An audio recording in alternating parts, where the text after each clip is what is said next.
Lárgate. Queremos nuestro espacio. Sus palabras me atravesaron como un cuchillo afilado. Mi nuera, en la casa que aún era mía. Y mi hijo, mi único hijo, parado ahí sin decir una sola palabra. Ese momento lo cambió todo. A veces la traición viene de quienes más amas. Esta es mi historia de engaños, desamor y la fuerza que encontré para recuperar mi vida a los 78 años. Si estás viendo este video, por favor suscríbete al canal y dime en los comentarios desde dónde lo estás viendo. Lo encontré mientras limpiaba el escritorio de Arturo. Papeles de divorcio que Miguel había dejado después de nuestro almuerzo. Mi hijo no me había mencionado nada sobre su matrimonio fallido, pero ahí estaban, pruebas de un mundo que se le venía abajo. Me quedé mirando mi reflejo en el espejo antiguo que Arturo me regaló en nuestro aniversario número 40, notando cómo el último año había dejado más huellas alrededor de mis ojos. «Mamá, perdón por llegar tarde», dijo Miguel al entrar corriendo por la puerta principal de mi casa victoriana en San Pedro del Valle. A sus 52 años ya se le notaba la frente más despejada como a Arturo, pero sus ojos todavía brillaban como cuando era niño. El trabajo fue una locura hoy. Está bien, mi amor. El almuerzo sigue calientito. Lo abracé, ocultando lo que ya sabía. Si él quería decírmelo, lo haría. Mientras comíamos pastel de pollo, su platillo favorito desde pequeño, Miguel por fin se quebró. Mamá, Valeria y yo hemos estado saliendo desde hace unos meses. Casi me atraganto con el agua, la hija de Catalina, Valeria Taylor. Sé que parece rápido después del divorcio, pero nos reencontramos en ese evento benéfico el año pasado. Sus ojos brillaban de una forma que no veía desde sus días de universidad. Ha cambiado, mamá. Recordaba a Valeria de niña, hermosa, sí, pero caprichosa, siempre queriendo ser el centro de atención. Catalina siempre encontraba excusas para justificar su comportamiento.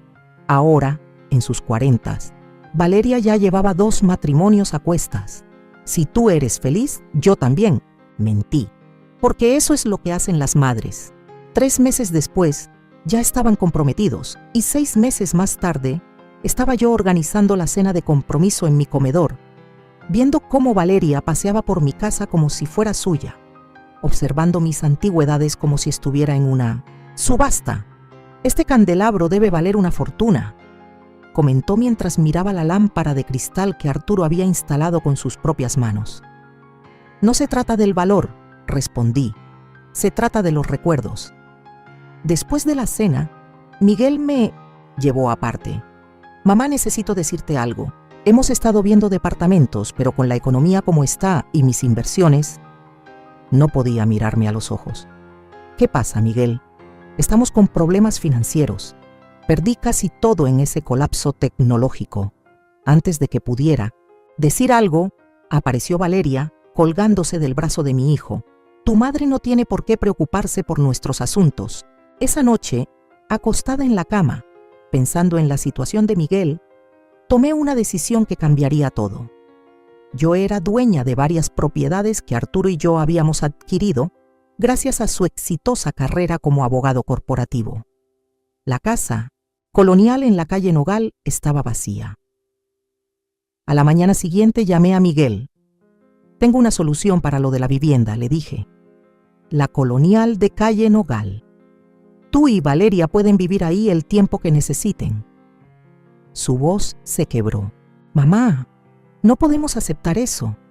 Insisto, esa propiedad solo está ahí sin usarse».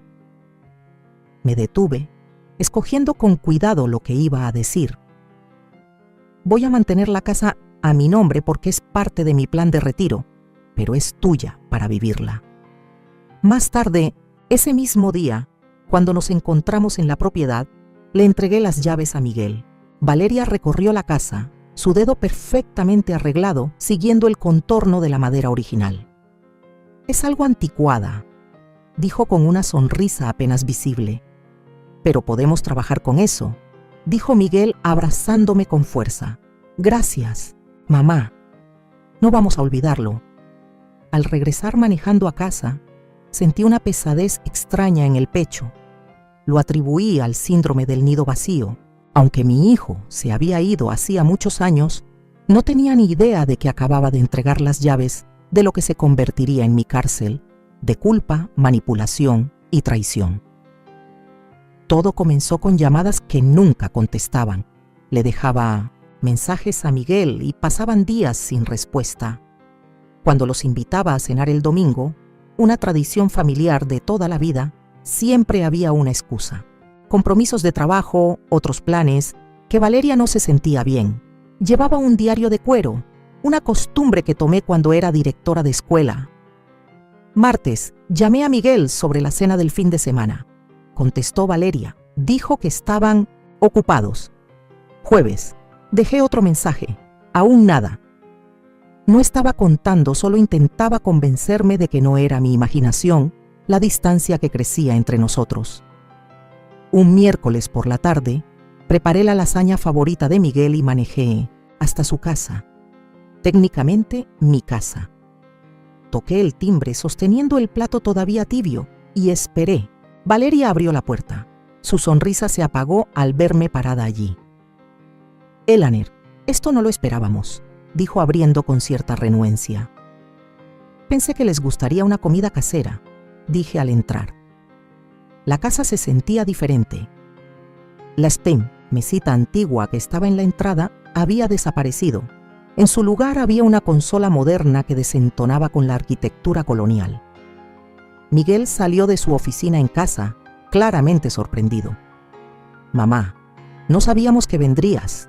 Andaba por la zona y pensé que les gustaría algo de lasaña. Mi voz sonaba falsamente alegre, incluso para mí. ¡Qué detalle!, dijo Valeria tomando el plato con una sonrisa forzada. De hecho, ya pedimos comida para llevar, pero esto lo podemos guardar para mañana. Los seguí a la cocina, notando más cambios. Las perillas vintage de los gabinetes habían sido cambiadas por manijas de acero inoxidable, y las paredes color crema cálido ahora eran de un blanco frío. Mientras Miguel se retiraba a terminar un correo, escuché a Valeria en el pasillo. Sus palabras susurradas llegaban claramente hasta la cocina. No puedo creer que se apareció otra vez. ¿No podemos decirle que llame antes de venir? Ya ni privacidad tenemos. La cuchara de madera que usaba para mover mi té golpeó contra la taza de porcelana. La dejé con cuidado. Mis manos de pronto temblaban. La voz baja de Miguel. Solo está intentando ayudar. Ya sabes cómo es. Es sofocante. Miguel, tu mamá tiene que aprender a respetar los límites. Reuní mi bolsa y las llaves en silencio. Cuando regresaron a la cocina, yo ya iba hacia la salida. Me voy yendo, dije evitando sus miradas. Que disfruten la lasaña. Mamá, no tienes que irte, dijo Miguel. Pero el alivio en su voz era imposible de ignorar. En el camino de regreso a casa, las lágrimas nublaban mi vista. Había aceptado que necesitaban su espacio, su privacidad como recién casados, pero nunca imaginé que me tratarían como una intrusa en una casa que aún era mía, llevando una comida hecha con todo mi amor. Esa noche me senté sola en la mesa del comedor, empujando la comida en el plato. Sonó el teléfono. Catalina, la mamá de Valeria, y mi amiga de toda la vida, Elaner. ¿Cómo estás? Llevamos semanas sin hablar. Pensé en contarle lo que había escuchado, pero mi lealtad a Miguel me lo impidió. Estoy bien, solo intentando acostumbrarme a que Miguel se haya vuelto a casar. Valeria se ve tan feliz, dijo Catalina emocionada. Ella dice que la casa es absolutamente perfecta. Asentí con la cabeza, olvidando que no podía verme. Sí, es una casa muy bonita. Al colgar, escribí una nueva entrada en mi diario. Recuerda, ellos necesitan su espacio. Llama antes la próxima vez. Pero esas palabras me sonaron como rendirme ante algo que aún no lograba definir. La primavera dio paso al verano y con eso, mi relación con Miguel se fue marchitando como flores sin riego. Las llamadas semanales se volvieron mensuales. Sus visitas, que antes eran tan puntuales, se volvieron ocasiones raras que había que celebrar. Cuando nos veíamos, empecé a notar algo inquietante. Valeria acaparaba todas las conversaciones, muchas veces interrumpiéndome a la mitad. Entonces he estado haciendo voluntariado en el centro de alfabetización del centro, empecé a decir en una de esas pocas comidas juntos. Hablando del centro, interrumpió Valeria. Miguel y yo fuimos a una exposición de arte moderno increíble el fin de semana pasado. Probablemente no te habría gustado el Eleanor, muy avant-garde. Miguel asintió sin mirarme. El hijo que antes me pedía consejos sobre todo, desde sus ensayos hasta sus decisiones profesionales, ahora parecía incapaz de pensar por sí mismo cuando su esposa estaba cerca. En noviembre llegó el Día de Acción de Gracias y pasé días preparándolo todo.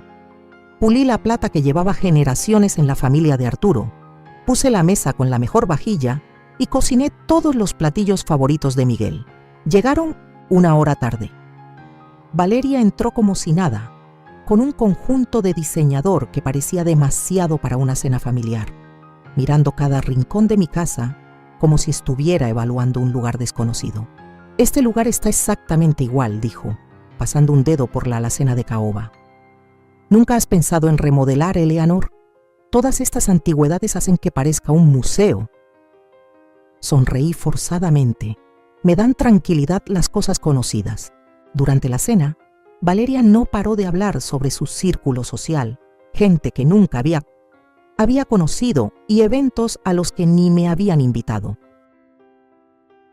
Al servir el pay de calabaza, la receta de Arturo, Valeria dejó el tenedor y me miró fijamente. Francamente, Isabel, una casa de este tamaño para alguien de tu edad parece peligrosa y un desperdicio. La habitación quedó en silencio. Hasta el reloj de péndulo parecía haberse detenido. Estoy perfectamente bien, respondí, con la voz firme aunque sentía un nudo en la garganta. Hay unas comunidades de retiro muy bonitas en Tepoztlán, siguió diciendo. Muy exclusivas. Estarías con gente de tu edad. No estoy lista para eso todavía. Bueno, nadie está listo para aceptar que está envejeciendo. Se rió como si hubiera dicho algo ingenioso. Pero en serio, ¿qué piensas hacer con todas estas antigüedades y recuerdos de familia? Siempre he planeado dejárselos a Miguel, dije, mirando a mi hijo, que de pronto encontró su pay muy interesante. Valeria movió la mano con desprecio. No necesitamos llenar nuestro espacio con cosas viejas. Seguro que no valen mucho. Miguel carraspeó, pero no dijo nada para defender los tesoros familiares que antes admiraba ni a la madre que los había cuidado para él. Cuando se fueron, noté que el broche de diamantes de mi abuela ya no estaba en la vitrina de la sala. Allí había estado esa mañana cuando limpié el polvo. Busqué por todos lados, diciéndome que debía haberlo puesto en otro lugar, negándome a pensar en otra posibilidad. Esa noche escribí en mi diario, broche de diamantes perdido, también desaparecido el hijo que alguna vez habría ayudado a buscarlo. Mi cumpleaños número 79 amaneció claro y brillante. Preparé café y revisé mi celular, esperando al menos un mensaje de Miguel. Nada. Al mediodía recibí llamadas de varios amigos, incluida Beatriz, mi ex compañera de trabajo, pero silencio total de mi único hijo. Seguro está planeando algo especial, me dije, recordando cómo Miguel siempre hacía un gran show en mis cumpleaños. Incluso después de que Arturo murió, mi hijo mantenía nuestras tradiciones familiares, trayendo pastel e insistiendo en celebrar. Al llegar la noche, seguía sin noticias. La determinación venció a la decepción. Horneé mi propio pastel, de limón con betún de mantequilla, tal como Arturo solía hacer, y me puse mi vestido azul favorito. No dejaría que el olvido de Miguel arruinara mi día. Manejé hacia su casa, mi casa, con el pastel en el asiento del copiloto. Al girar en la calle en Nogal, vi varios coches estacionados afuera. Las luces brillaban desde cada ventana y podía oír música. Confundida, Me acerqué a la puerta y toqué el timbre. Las risas cesaron de golpe. Se acercaron pasos y Miguel abrió la puerta. Su expresión cambió de festiva a horrorizada en un instante. «Mamá, ¿qué haces aquí?». Me quedé paralizada, el pastel de repente pesado en mis manos. Detrás de él vi una mesa de comedor lista para una fiesta, copas de champaña brillando bajo el candelabro. «Es mi cumpleaños», dije, mis palabras sonando pequeñas y patéticas. Valeria apareció a su lado con una copa en mano. «Eleanor, qué sorpresa». Su voz fingidamente alegre. «¡Ay! ¿Es tu cumpleaños? No lo sabíamos». Por la puerta vi a Catalina, entre los invitados, con una mezcla de vergüenza y lástima en el rostro. Nos cruzamos la mirada por un instante antes de que ella apartara la vista. «Estamos celebrando el ascenso de Miguel», continuó Valeria. «Si hubieras llamado antes, te habríamos incluido en los planes». Al menos Miguel tuvo la decencia de verse apenado. «Mamá, lo siento mucho. Con todo lo que pasa en el trabajo, se me olvidó completamente». Le entregué el pastel, forzando una sonrisa que sentía que me quebraría la cara. «No importa, que disfruten la celebración. Felicidades por el ascenso». «¿No entras?», preguntó Miguel, aunque su tono parecía esperar que dijera que no. No quiero interrumpir su fiesta. Solo pensé». Mi voz se apagó. ¿Qué había pensado? ¿Que mi hijo recordaría el día de mi nacimiento? ¿Que importaba lo suficiente para merecer una llamada? «Otra vez será», dijo Valeria mientras ya cerraba la puerta. «Feliz cumpleaños, Isabel». Conduje de regreso a casa con cuidado, las lágrimas nublando el camino frente a mí. En un semáforo me miré en el espejo retrovisor. Una anciana sola, en su cumpleaños. Arturo se habría destrozado al verme así.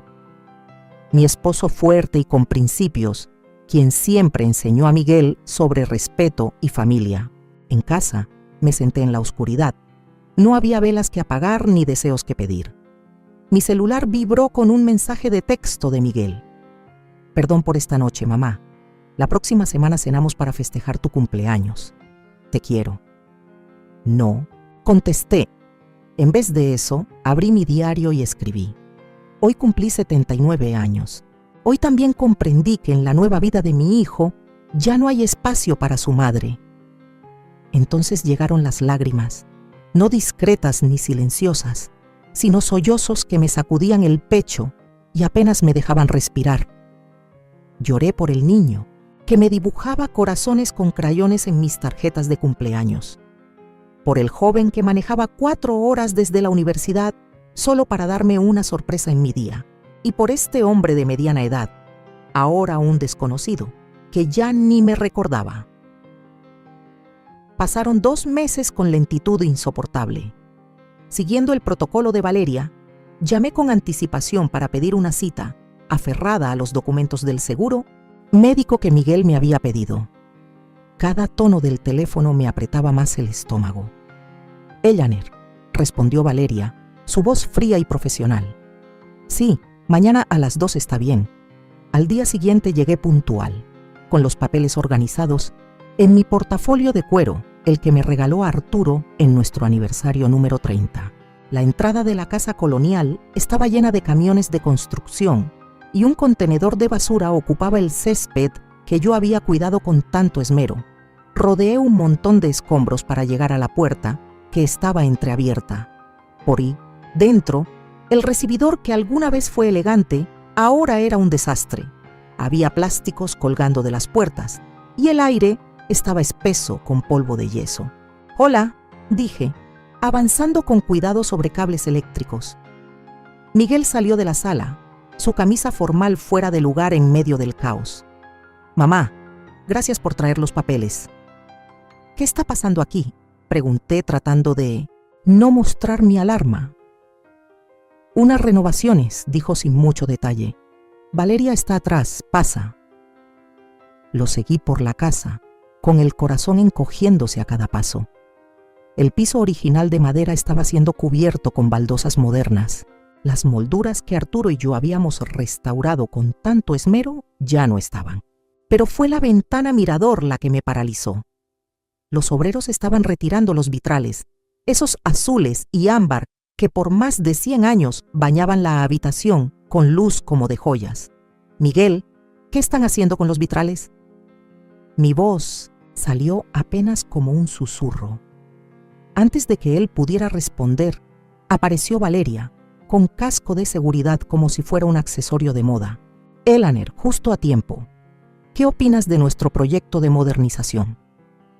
Busqué palabras que no delataran mi espanto. Es un gran cambio. Estamos trayendo esta casa antigua al siglo XXI, dijo con orgullo. Esas ventanas, pasadas de moda, son lo primero en salir. Pero esas ventanas fueron lo que hizo que Arturo y yo nos enamoráramos de esta casa, dije, viendo cómo un trabajador apoyaba uno de los paneles contra la pared como si no valiera nada. Son elementos arquitectónicos irreemplazables. La casa está en el registro histórico justamente por detalles como ese. La sonrisa de Valeria se endureció. Tú dijiste que podíamos vivir aquí como quisiéramos. Dije que podían vivir aquí, corregí, recuperando la firmeza en la voz. No que podían destruir características históricas irreparables.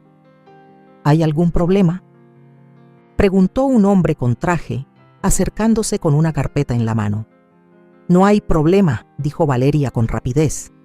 Mi suegra solo está sorprendida por los cambios. En realidad, dije enderezando los hombros, me pregunto si obtuvieron los permisos necesarios para modificar una propiedad con protección histórica. El contratista parecía confundido. Señora Wilson, me dijeron que usted aprobó todos estos cambios. Yo no hice tal cosa, respondí, volteando hacia Miguel, que de pronto parecía muy interesado en sus zapatos. El rostro de Valeria se tiñó de rojo. Tú nos diste esta casa. Les permití vivir en esta casa, aclaré. La escritura sigue a mi nombre, lo que significa que legalmente necesitan mi autorización para realizar cambios estructurales. ¡Basta!, explotó Valeria, perdiendo de golpe esa calma tan bien fingida. Siempre supimos que había condiciones. Por eso nunca te invitamos. Lárgate. Queremos nuestro espacio. El contratista se hizo a un lado, claramente incómodo. Miguel finalmente alzó la vista, no hacia Valeria, sino hacia mí. Creo que es mejor que te vayas, mamá, dijo en voz baja. Hablaremos después. Le entregué los documentos del seguro y salí, con las piernas temblándome a cada paso. Ya en mi coche, me di cuenta de que las manos me temblaban, no por miedo ni tristeza, sino por rabia, una furia pura que me limpiaba por dentro. Mientras aferraba el volante, una claridad que no sentía desde hacía meses me inundó. No se trataba de una casa ni de vitrales. Se trataba de respeto, de límites que llevaban mucho tiempo siendo pisoteados. Encendí el motor. La decisión ya estaba tomada. El tiempo de poner la otra mejilla se había terminado. Eleanor, necesitas revisar tus estados financieros, dijo Beatriz mientras me pasaba una taza de té. Estábamos sentadas en su cocina, bañada por el sol, el único lugar donde me sentía segura para derrumbarme por completo. Tras salir de casa de Miguel y Valeria, fui directo a lo de Beatriz. Mi amiga de 40 años, ex colega y abogada retirada, me escuchó sin interrumpir mientras le contaba todo. La distancia creciente, el desastre del cumpleaños y finalmente el enfrentamiento por las remodelaciones de la casa. Esto no se trata solo de que sean groseros, continuó Beatriz, con esa mente de abogada calculando ángulos que yo no había considerado. Algo no cuadra. Los costos de esa remodelación que describes serían altísimos.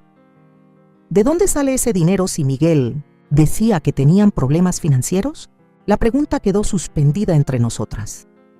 Inimaginable, pero imposible de ignorar. A la mañana siguiente llamé al señor Ricardo, mi contador desde la muerte de Arturo. Su respuesta fue inmediata y preocupante. He estado tratando de contactarla Desde hace meses, señora Wilson. 2 horas después, estaba sentada frente a él en su oficina mientras esparcía papeles sobre su escritorio. Hemos recibido varias alertas por actividades inusuales, explicó, señalando transacciones resaltadas. Mandé varios avisos a su dirección. Al no recibir respuesta, supuse que usted los había confirmado directamente con el banco. El estómago se me hizo un nudo. Nunca recibí esos avisos. Él asintió con seriedad. Eso era lo que temía. Lo que siguió fue un destape meticuloso del horror. Tarjetas de crédito que nunca solicité abiertas a mi nombre. Retiros pequeños, 200 teles aquí, 500 allá de distintas cuentas durante 18 meses, sumando más de 65,002. El patrón es revelador, dijo el señor Ricardo, mostrándome un calendario donde había marcado las transacciones. La mayoría ocurre dentro de las 24 horas posteriores a las visitas de tu hijo y su esposa. Sentí cómo se me iba la sangre del rostro. Eso es imposible. Hay más, dijo con pesar. Me tomé la libertad de consultar a un investigador privado de Indireski. Confianza. Me deslizó otra carpeta. Encontró esto entre tus papeles personales cuando revisó tu oficina en casa ayer. Dentro había documentos de transferencia de propiedad incompletos, con lo que parecía ser mi firma al final. Nunca firmé estos papeles, susurré, mirando la falsificación hecha con tanto cuidado. El investigador pensó que querría saberlo de inmediato. La voz del señor Ricardo fue suave pero firme. ¿Recuerda si su hijo le pidió que firmara algo recientemente? Un recuerdo volvió a mí. Miguel sentado en mi mesa de cocina hace 3 semanas. Un montón de papeles entre nosotros. Son solo formularios. Del seguro, mamá. Firma donde marqué mientras tomo esta llamada. Firmé sin leer, distraída por una llamada urgente de Catalina sobre la salud de su esposo. ¿Qué hago ahora? Mi voz me sonaba extraña. Primero aseguramos sus bienes, dijo el señor Ricardo con decisión. Luego documentamos todo. Tendrá que decidir si desea presentar cargos penales. Cargos penales contra mi único hijo. Esas palabras parecían sacadas de la pesadilla de otra persona. Mientras el señor Ricardo explicaba las medidas de seguridad, un pensamiento logró atravesar el aturdimiento. Arturo estaría destrozado, pero no sorprendido. Siempre le preocupó la falta de disciplina financiera de Miguel, su facilidad para dejarse influenciar por personas con carácter más fuerte. Hay algo más, añadió el señor Ricardo cerrando las carpetas. El investigador notó que su correspondencia parece haber sido manipulada. Le sugiero que redireccionemos toda su comunicación financiera a un apartado postal de inmediato. De camino a casa, pasé por la casa colonial de la calle Nogal. Mi propiedad, mi inversión, mi error. Los camiones de construcción seguían ahí, desmantelando la historia pedazo por pedazo, tal como Miguel y Valeria me habían estado desmantelando a mí. Esa noche no escribí en mi diario. En cambio, abrí mi caja fuerte y saqué el reloj de bolsillo de Arturo, la única posesión que me pidió que conservara cerca. Dentro del estuche estaba su cita favorita, escrita con su caligrafía cuidadosa. El coraje no es la ausencia de miedo, sino el triunfo sobre él. Por primera vez en 17 meses dormí sin lágrimas. El mercado está sorprendentemente fuerte en este momento, me explicó Gerardo, mi corredor de bienes raíces, mientras estábamos sentados en su oficina. Las propiedades en distritos históricos son especialmente codiciadas. Habían pasado 3 días desde mi reunión con el señor Ricardo. 3 días de planificación meticulosa, de una furia callada, de redescubrir el carácter que llevé con orgullo durante 30 años como directora de escuela, pero que parecía haber perdido la viudez. Quiero una venta discreta, le expliqué. Solo listados privados, compradores serios. Gerardo asintió tomando notas. Y los actuales ocupantes, mi abogado se encargará de los avisos correspondientes. El señor Herrera había sido claro. Como propietaria legal sin contrato formal de alquiler, debía notificar mi intención de vender, pero no estaba obligada a ofrecerles la compra primero ni a detallar plazos. ¿Puedo preguntar qué motivó esta decisión? Los ojos de Gerardo, detrás de sus lentes, eran amables. Conocíamos desde que él le vendió a Arturo y a mí nuestra casa victoriana hace décadas. Digamos que estoy simplificando mi portafolio de inversiones, respondí, con esa media verdad amarga en la lengua. Esa tarde agendé 2 citas más, una en el banco para abrir nuevas cuentas a las que solo yo tendría acceso, y otra con una maestra de arte. Si iba a reconstruir mi vida a los 79 años, bien podía explorar la pintura en acuarela que siempre quise intentar. La carta formal de notificación para Miguel y Valeria se envió al día siguiente, por correo certificado con acusé de recibo, tal como recomendó el señor Herrera. El lenguaje era claro. La presente sirve como notificación oficial de que la propiedad ubicada en 237 calle Nogal puede ser listada para la venta. Se proporcionará más información conforme esté disponible. Imaginé el rostro de Valeria al abrir ese sobre. No sentí alegría, solo una satisfacción sombría de estar tomando acción al fin. Mientras tanto, el especialista financiero contratado por el señor Ricardo documentaba cada transacción no autorizada, construyendo un caso que podría ser presentado ante las autoridades si resultaba necesario. Las pruebas eran abrumadoras. Usaron mi nombre para abrir 3 tarjetas de crédito. Mis cuentas fueron vaciadas poco a poco, como quien roba en cuotas. Mi correspondencia fue interceptada para encubrir todo. Todas las pistas llevaban a Miguel y Valeria. Ese viernes asistí a mi primera clase de acuarela en el centro comunitario. Rodeada de otros adultos mayores, sumergí el pincel en un azul celeste y tracé con timidez la primera pincelada sobre el papel. El color se esparció como una flor en el agua, impredecible y hermosa. Eso es, me animó la instructora, una mujer amable de cabello plateado. No intentes controlarlo del todo. El agua tiene su propia voluntad. Pensé en cuánto me había esforzado por controlar todo desde que Arturo murió. Mi duelo, mi soledad, el miedo a ser una carga para Miguel. Cómo ese control se había transformado en una rendición total ante las manipulaciones de Valeria. La frialdad de Miguel. Nunca más. Esa tarde me llamó Beatriz. ¿Cómo vas? Estoy pintando, le respondí, sorprendiendo a ambas con una risa leve. Horriblemente, pero estoy pintando. Eleanor Wilson, artista, me gusta. Su voz cambió de tono. ¿Alguna respuesta a la carta? Todavía no. Prepárate, me advirtió. Gente como Valeria no se rinde fácilmente. Beatriz tenía razón. A la mañana siguiente sonó el teléfono. Era el número de Catalina. Ellaner. Su voz sonaba tensa. Valeria acaba de llamarme, muy alterada. Dice que estás vendiendo su casa sin avisar. Eso no puede ser cierto. Es mi casa, Catalina, respondí con calma. Y recibieron la notificación oficial ayer. Pero ellos la hicieron su hogar. Han invertido mucho en las remodelaciones. Remodelaciones no autorizadas en una propiedad que no les pertenece. El silencio se alargó entre nosotras. Décadas de amistad se sentían tan frágiles como un papel mojado. ¿Estás segura de que estás pensando con claridad?, preguntó al fin. Valeria dice que últimamente estás confundida, que olvidas conversaciones.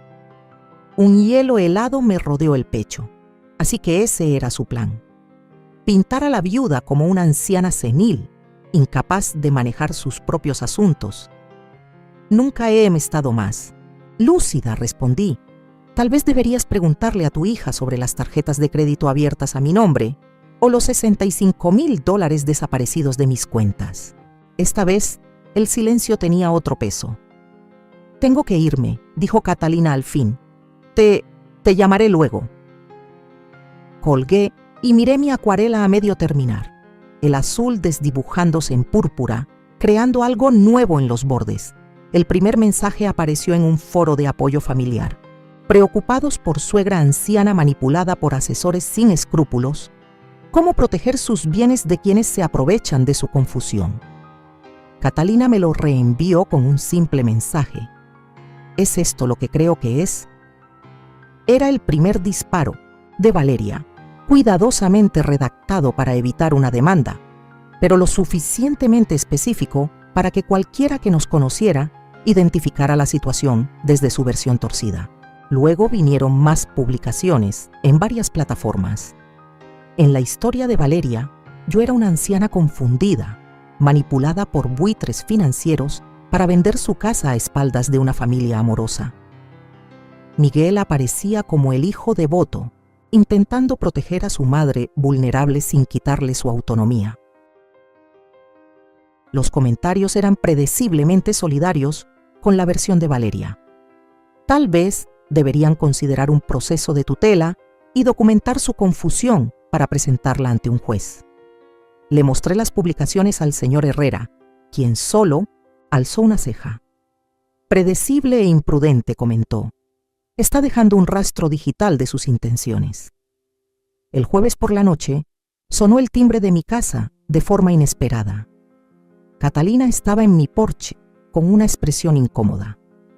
¿Puedo pasar? Creo que tenemos que hablar. La llevé a la sala donde, durante más de 50 años de amistad, habíamos compartido incontables tazas de té. Hoy no ofrecí nada. Valeria y Miguel se reunieron con el doctor Sutton ayer. Comenzó sin rodeos. ¿El especialista en geriatría? Asintió, evitando mirarme a los ojos. Están explorando opciones para evaluar tu capacidad de manejar tus asuntos financieros, aunque ya lo sospechaba por las publicaciones en línea. Escucharlo confirmado me provocó un escalofrío.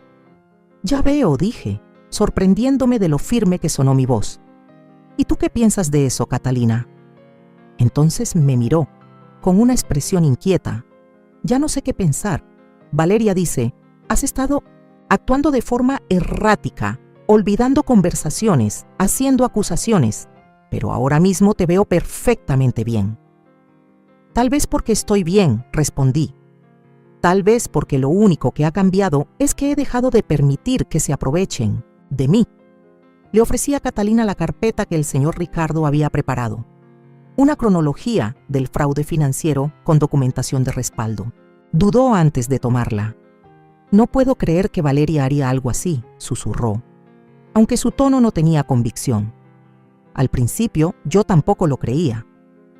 La observé mientras revisaba estados de cuenta, informes de crédito, los documentos falsificados, de transferencia de propiedad. Pero la evidencia es muy clara. Las manos de Catalina temblaban ligeramente al cerrar la carpeta. Debe haber alguna explicación. Estoy segura de que Miguel y Valeria tendrán varias, dije. La pregunta es si les vas a creer a ellos o a tus propios ojos. Después de que se fue, me quedé de pie en la ventana, observándola mientras se alejaba, en su auto. Nuestra amistad ahora pendía de un hilo. Catalina siempre había justificado el comportamiento de Valeria, desde berrinches de niña hasta manipulaciones de adulta. ¿Será que al fin la evidencia le abriría los ojos? Al día siguiente, Gerardo llamó con la noticia de que un comprador potencial quería ver la propiedad. Solo estarán en la ciudad durante el fin de semana. ¿Hay forma de agendar una visita? Según el señor Herrera, estaba obligada a notificar con tiempo razonable a Miguel y Valeria sobre las visitas. Llamé de inmediato. Miguel contestó con voz tensa. ¿Una visita? Mamá. Estamos en medio de renovaciones. Las renovaciones que no.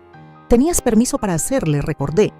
Los compradores solo están disponibles mañana a las 11 seguro. Esto es ridículo. No podemos simplemente salir según tu horario. Valeria tiene un brunch planeado. La notificación será entregada formalmente esta tarde, dije, manteniendo la voz serena. Espero que presenten la propiedad en buenas condiciones. Esa noche recibí un mensaje de texto de Catalina. Tenemos que hablar de nuevo mañana después de la visita a tu casa. Así que ya se había enterado. Las líneas de comunicación entre madre e hija seguían abiertas, a pesar de lo que había visto en mi documentación. Respondí con un simple sí, e intenté silenciar esa voz interna que susurraba que estaba a punto de perder a mi amiga más antigua, junto con mi única hija. Han ofrecido un 15% más del precio solicitado, dijo Gerardo, su voz chispeando a través del altavoz de mi celular, con una condición: que desocupen la propiedad en un plazo de 60 días. Ya habían pasado 2 meses desde la primera visita. 3 compradores serios habían recorrido la casa, y en cada ocasión Miguel y Valeria se las ingeniaban para hacer que la experiencia fuera lo más incómoda posible. Señalaban supuestos problemas estructurales que no existían, hablaban de delitos en el vecindario que jamás ocurrieron, dejaban objetos personales por todos lados para dar la impresión de que el lugar estaba habitado de forma permanente. A pesar de sus tácticas, la elegancia colonial y la historia de la casa habían captado la atención de una pareja retirada de Chicago, coleccionistas de arte que lograron ver más allá de las renovaciones modernas a medio terminar, reconociendo el verdadero potencial del inmueble. Es una excelente oferta para este mercado, continuó Gerardo. ¿La acepto? Miré el calendario que colgaba en la pared de mi cocina. 60 días significaban que Miguel y Valeria tendrían que desalojar para mediados de agosto. El calor del verano, camiones de mudanza, la humillación de ser obligados a irse. Imaginé la furia de Valeria, el resentimiento de Miguel. Acéptala, dije sin dudar. Que el señor Herrera prepárese el aviso formal para los ocupantes actuales. Al colgar, sonó el teléfono de casa. Era la línea nueva que los investigadores habían instalado, un número sin registrar. Señora Wilson, habla Rosa María. Yo trabajaba como asistente de su esposo en el despacho. El nombre despertó un recuerdo inmediato. Una joven eficiente que había puesto orden en el caótico despacho de Arturo con precisión casi militar. Por supuesto, Rosa, ¿cómo estás? Estoy bien, pero en realidad llamo por usted. Vi unas publicaciones en línea que me preocuparon. Parecían referirse a su situación. Su voz bajó el tono. Reconocí el nombre de su nuera. Valeria Taylor, ¿cierto? Sí, confirmé intrigada. ¿Por dónde iba esto? Señora Wilson, no sé si lo recuerda, pero antes de trabajar para el señor Wilson, estuve en el Banco Nacional del Sur. Reconocí a la señorita Taylor porque, bueno, hubo un incidente. Apreté el teléfono con más fuerza, mientras Rosa explicaba. Años atrás, cuando trabajaba en el banco, Valeria fue investigada por mala conducta financiera relacionada con un cliente de edad avanzada. El caso se archivó por falta de pruebas, pero Rosa lo recordaba bien porque Arturo se involucró, ofreciendo asesoría legal gratuita a la presunta víctima. Cuando empecé a trabajar para su esposo, noté que él mantenía un expediente sobre la señorita Taylor. Nunca mencionó por qué, pero lo actualizaba de vez en cuando. Un expediente, repetí, con la mente corriendo a 1000 por hora. ¿Sabes qué pasó con él después de que Arturo murió? Por eso llamo. Al ver esas publicaciones revisé mis archivos personales. Guardé copias de algunos expedientes sensibles cuando el despacho cerró tras la muerte del señor Wilson. Procedimiento estándar para asistentes legales. Tengo el expediente de Taylor. En cuestión de horas, un mensajero entregó un sobre sellado en mi puerta. Dentro estaba la caligrafía inconfundible de Arturo en carpetas manila, organizadas con su meticulosidad habitual. Taylor's Bureau, posible abuso financiero a personas mayores, en observación. Arturo había reunido un historial detallado del paso de Valeria por 3 instituciones financieras distintas. En cada una, su salida se dio en circunstancias turbias. Aunque nunca fue acusada formalmente, había sido investigada internamente en todos los casos, siempre por asuntos relacionados con clientes mayores con grandes activos. Lo más escalofriante era una nota personal de Arturo fechada 2 meses antes de su muerte. La amistad de Catalina con L. Janner complica las cosas. Sin embargo, Si alguna vez BT se involucra en los asuntos financieros de la familia Wilson, este archivo debe ser entregado de inmediato a las autoridades. Me temblaban las manos al leer su advertencia desde el más allá. Arturo había visto lo que yo no: el patrón, el riesgo, la naturaleza depredadora oculta tras el encanto cuidadosamente construido de Valeria. Intentó protegerme incluso después de partir. Llamé enseguida al señor Herrera para incorporar esta nueva información a nuestra estrategia. Su respuesta fue mesurada pero alentadora. Esto establece un patrón de comportamiento que fortalece nuestra posición de manera significativa. Esa noche, mientras trabajaba en mi última acuarela, un atardecer sobre el mar que mi maestro había elogiado, mi celular se iluminó con un mensaje de Catalina. Necesito hablar contigo. Es importante. ¿Puedo ir mañana? Hay algo que debes saber. Me quedé mirando esas palabras durante mucho tiempo, preguntándome qué habría descubierto Catalina, en qué creía ahora, y si nuestra amistad de 50 años sobreviviría a la verdad sobre su hija. Ven a las 2, respondí al fin, dejando el pincel a un lado, mientras observaba cómo el sol en mi pintura se fundía con el agua, creando un horizonte hermoso e incierto. Coloqué 4 carpetas sobre la mesa de centro, cada una rotulada con mi caligrafía ordenada. Fraude financiero, documentos de propiedad, archivo de Arturo y contrato de venta. Eran como un testimonio cuadrado de traición y resolución. La historia de los últimos 2 años expuesta en pruebas documentadas. El timbre sonó exactamente a las 3. Al abrir la puerta, no solo estaba Catalina como esperaba, sino también Miguel y Valeria. Estaban en mi casa cuando te escribí, explicó Catalina incómoda. Pensé que sería mejor hablar de todo juntos. La tensión se podía cortar con un cuchillo mientras los conducía a la sala. Catalina tenía el ceño fruncido, Miguel parecía pálido y Valeria llevaba esa sonrisa tensa que ya reconocía como su rostro de batalla. «Mamá, ¿qué está pasando?», preguntó Miguel al sentarse frente a mí. «Catalina dice que tienes algo que hablar con todos nosotros». «En realidad», respondí con calma, «creo que Catalina tenía algo que hablar conmigo primero». Catalina enderezó los hombros. «Sí, he estado investigando desde nuestra última conversación». Miró a Valeria, cuya sonrisa ya había desaparecido. «Encontré algunas inconsistencias en lo que me han dicho». «Mamá, ya hablamos de esto», interrumpió Valeria. «Eleanor está confundida con muchas cosas últimamente, por eso estamos preocupados». Permanecí en silencio, observando la dinámica entre madre e hija. Algo había cambiado. Catalina ya no asentía ante las afirmaciones de Valeria. «Hablé con Diane Miller ayer», continuó Catalina dirigiéndose a mí. «¿Te acuerdas de mi prima que trabaja en el Primero Nacional? Me ayudó a entender algunos procedimientos bancarios que no tenían sentido en tus documentos». Valeria se levantó bruscamente. «Esto es absurdo. Vinimos porque Catalina dijo que querías hablar razonablemente sobre la casa, no para ser atacados con más acusaciones falsas». Finalmente hablé, mi voz firme. «Por favor, siéntate, Valeria. Nadie te ha acusado de nada, todavía». Ese todavía quedó flotando entre nosotros. Miguel se removió en su asiento incómodo. «Mamá, por favor, sé razonable», suplicó.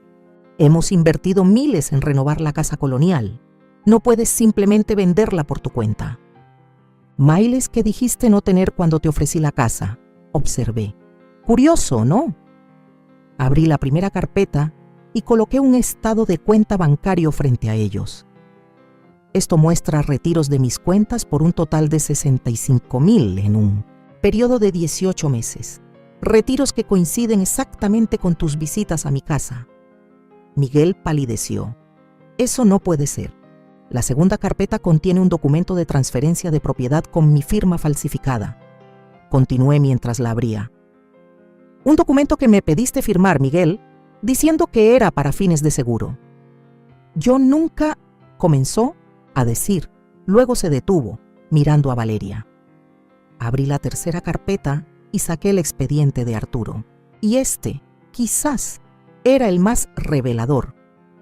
Mi difunto esposo había guardado registros detallados sobre el historial de mala conducta financiera de Valeria en 3 bancos distintos, todos involucrando a clientes de la tercera edad. Valeria se lanzó hacia el expediente, pero Catalina le sujetó el brazo.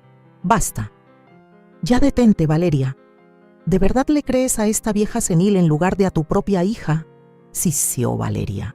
«Lo que creo», respondió Catalina con calma, «es en las pruebas que he visto con mis propios ojos, en el patrón que ignoré durante demasiado tiempo».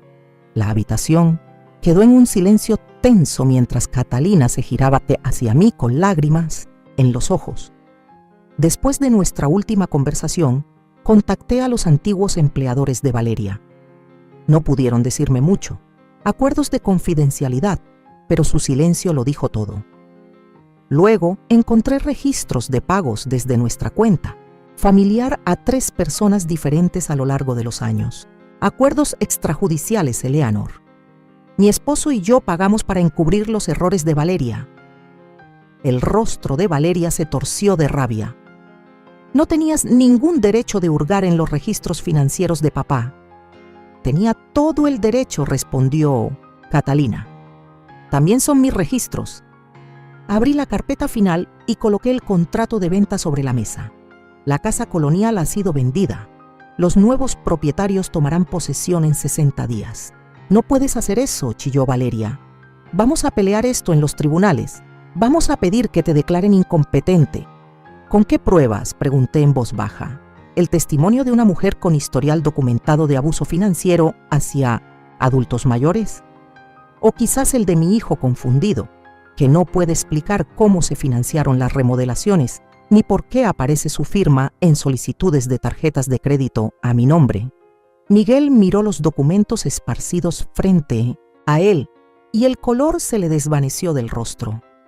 «No lo sabía», susurró, alzando la vista con los ojos del niño que una vez conocí. «Mamá, te juro que no sabía nada de esas cuentas». Por primera vez vi tambalearse la fachada perfecta de Valeria. «Tal vez no todo», reconocí. «Pero sabías lo suficiente, Miguel. Elegiste mirar hacia otro lado en vez de defender a tu madre. Elegiste la comodidad sobre la integridad». El reloj de péndulo en el pasillo dio 4 campanadas marcando la hora y el final del engaño. En el silencio que siguió, vi a mi hijo con claridad por primera vez en años. No el retrato idealizado al que me aferré, sino el hombre imperfecto que nos falló a ambos. «¿Y ahora qué?», preguntó finalmente Catalina. «Ahora», dije mientras recogía las carpetas, «cada quien toma sus decisiones». El documento legal frente a mí era claro. A cambio de no presentar cargos penales, Valeria renunciaría a cualquier reclamo sobre mis propiedades y bienes, reconocería el uso no autorizado de mi identidad y aceptaría no volver a tener contacto. «Es una oferta generosa», observó el señor Herrera. «Más generosa de lo que yo recomendaría, francamente». «No me interesa ver a la esposa de mi hijo en prisión», respondí. «Solo quiero cerrar este capítulo». Habían pasado 3 semanas desde la confrontación en mi sala. 3 semanas de negociaciones cuidadosas a través de abogados, de largas conversaciones con Catalina mientras reconstruíamos nuestra amistad sobre la base de la verdad y no de la lealtad, de silencio absoluto por parte de Miguel. Al día siguiente de nuestra confrontación, él se había mudado del estilo colonial a un pequeño departamento en el centro. Su solicitud de divorcio apareció en los periódicos locales, causando un escándalo menor en nuestro círculo social, aunque nada comparado con lo que habría pasado si yo hubiera presentado cargos. Firmé el acuerdo mientras la asistente del señor Herrera lo notariaba. Después de tantos meses de drama, la acción en sí se sintió como un simple trámite. Sin embargo, al dejar la pluma sentí una ligereza inesperada. «Está hecho», confirmó el señor Herrera. «La abogada de la señora Taylor ya tiene su firma. Esto resuelve todos los asuntos pendientes entre ustedes, excepto, claro, el más importante: mi relación con mi hijo». Esa noche, Catalina vino a cenar. nuestro primer intento de volver a algo parecido a la normalidad tras el caos. Valeria se muda a Arizona la próxima semana, dijo mientras me ayudaba a recoger los platos. Mi hermana la va a recibir mientras decide qué hacer con su vida. ¿Y tú cómo estás con eso?, pregunté, realmente preocupada por mi amiga. Catalina suspiró apoyándose en la encimera. Hay días más difíciles que otros. Sigo preguntándome cómo no vi las señales, cómo permití su comportamiento durante tanto tiempo. Vemos lo que queremos ver en nuestros hijos, le respondí pensando en Miguel. ¿Has sabido de él? Negué con la cabeza. No desde que se fue. Lo harás, me aseguró Catalina, cuando esté listo para enfrentar lo que pasó. A la mañana siguiente, asistí a una reunión del grupo de educación financiera al que Beatriz me había animado a unirme. Personas mayores que habían sido víctimas de explotación financiera compartían sus historias y recursos. El facilitador, un banquero retirado llamado Tomás, me había invitado a contar mi experiencia. De pie frente a un grupo de 15 hombres y mujeres mayores, algunos aún con el temblor en la voz, sentí una oleada de propósito.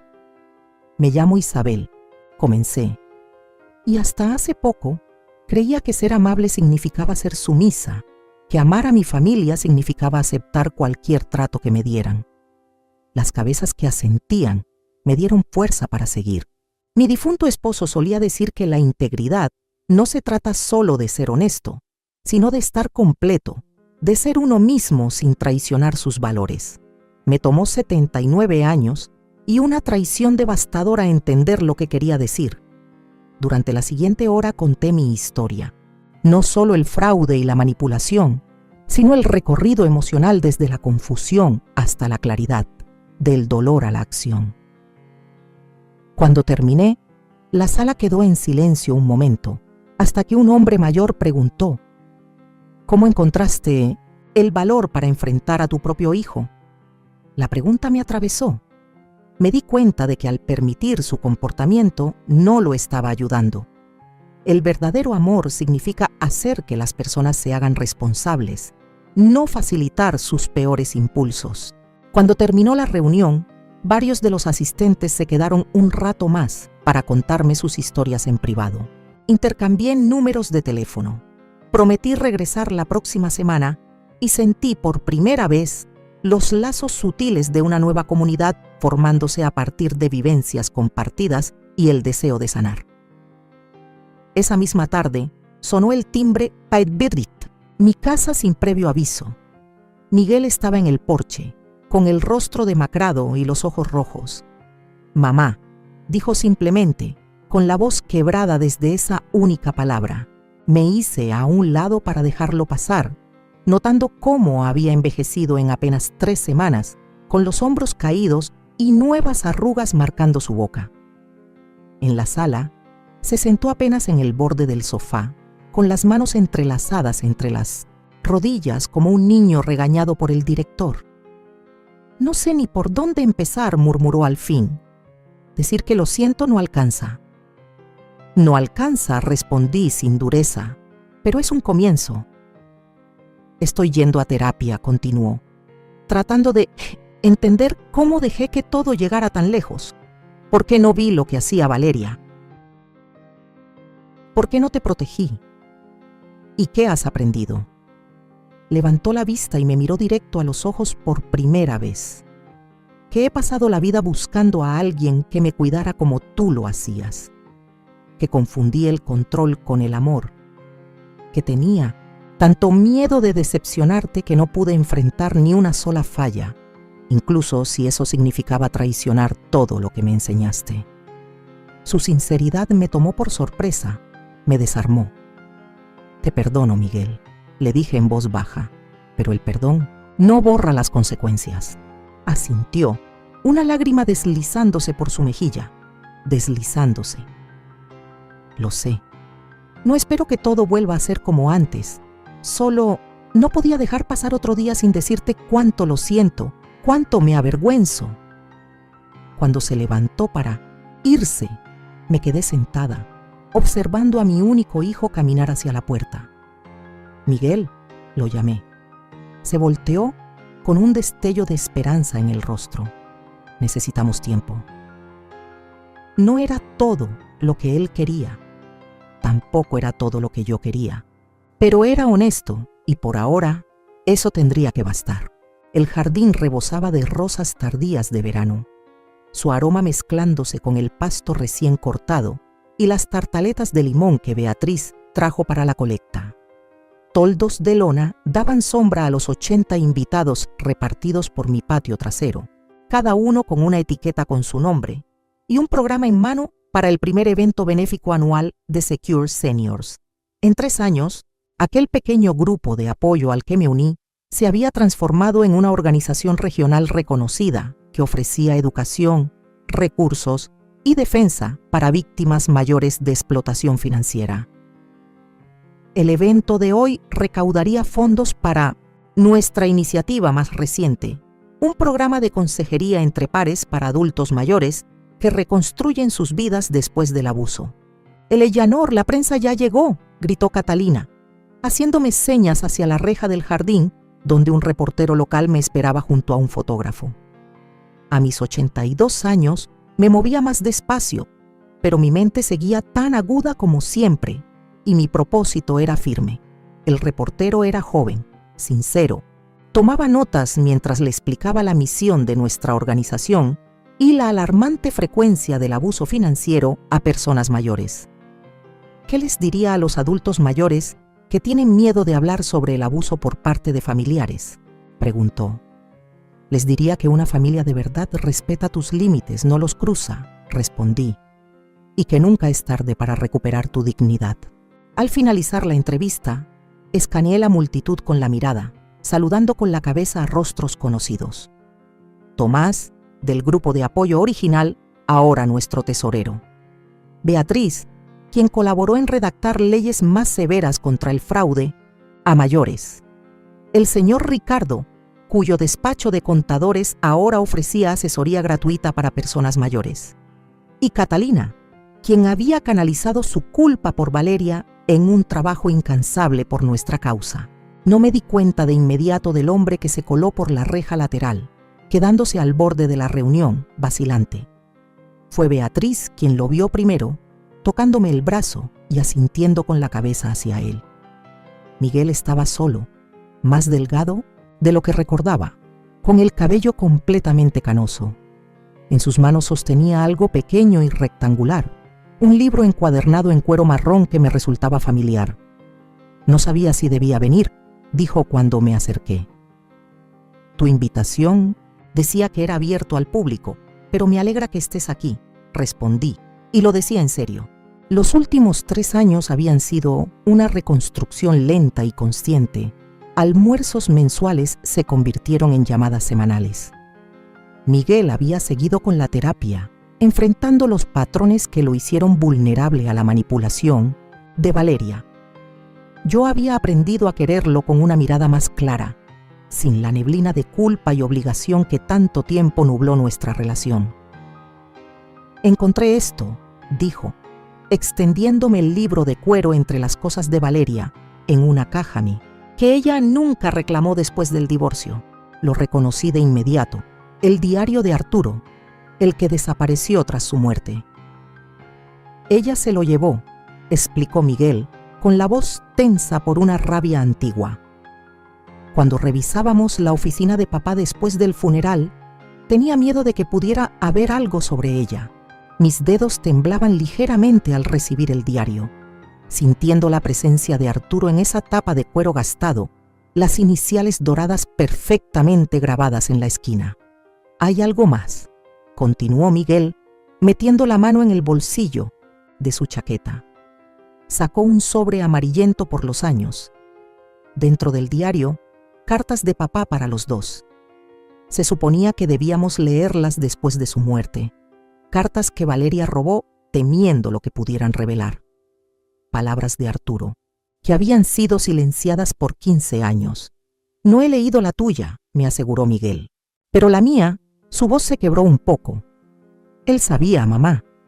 De alguna manera sabía que me costaría seguir adelante sin él.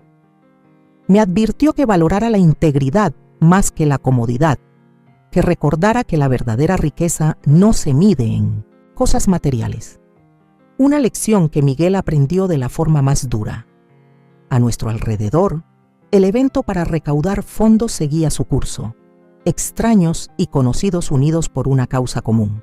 La organización que nació de mi dolor personal ahora ayudaba a decenas de personas mayores a recuperar sus vidas. ¿Quieres una limonada?, le pregunté, señalando la mesa de bebidas.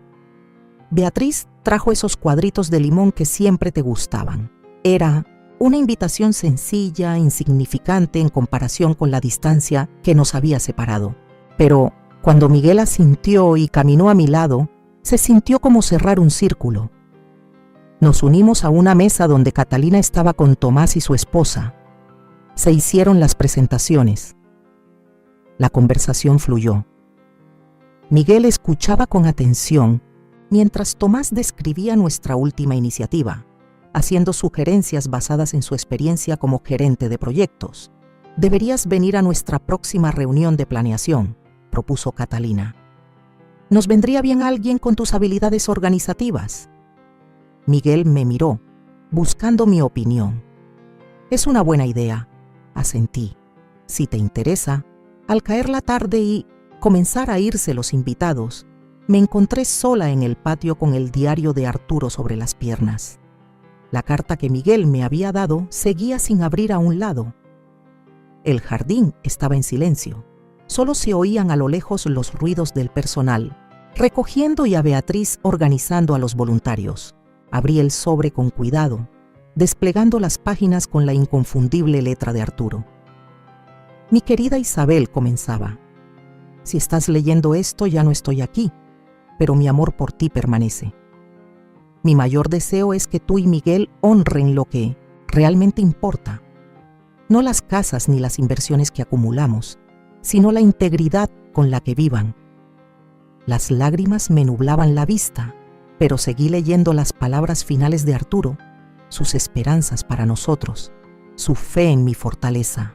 En el último párrafo escribió: «Recuerda que nunca es demasiado tarde para comenzar de nuevo, para sostenerte firme en tu verdad, para crear una vida que refleje tus valores y no las expectativas de los demás».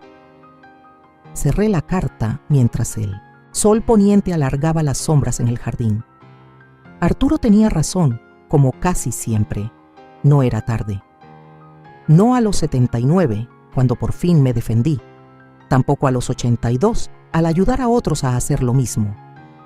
«Mamá». Miguel apareció en la puerta del patio. «¿Necesitas ayuda con estas últimas mesas?». «Eso estaría bien», respondí, guardando la carta en el diario y levantándome para acompañar a mi hijo. Mientras trabajábamos juntos en un silencio cómodo, pensé en el largo camino que nos había traído hasta aquí. La traición y el dolor, claro, pero también la claridad y el propósito que nacieron de todo eso. Pensé en la casa colonial, ahora restaurada con cariño por sus nuevos dueños, quienes habían vuelto a instalar vitrales antiguos parecidos a los originales. Pensé en Valeria, que según Catalina, trabajaba en un resort en Arizona, todavía buscando atajos hacia una seguridad que no termina de llegar. Pero sobre todo, pensaba en las palabras que ahora comparto con cada adulto mayor que llega a nuestra organización buscando apoyo. La vida es demasiado larga para cargar con rencores y demasiado corta para desperdiciarla en personas que no valoran tu existencia.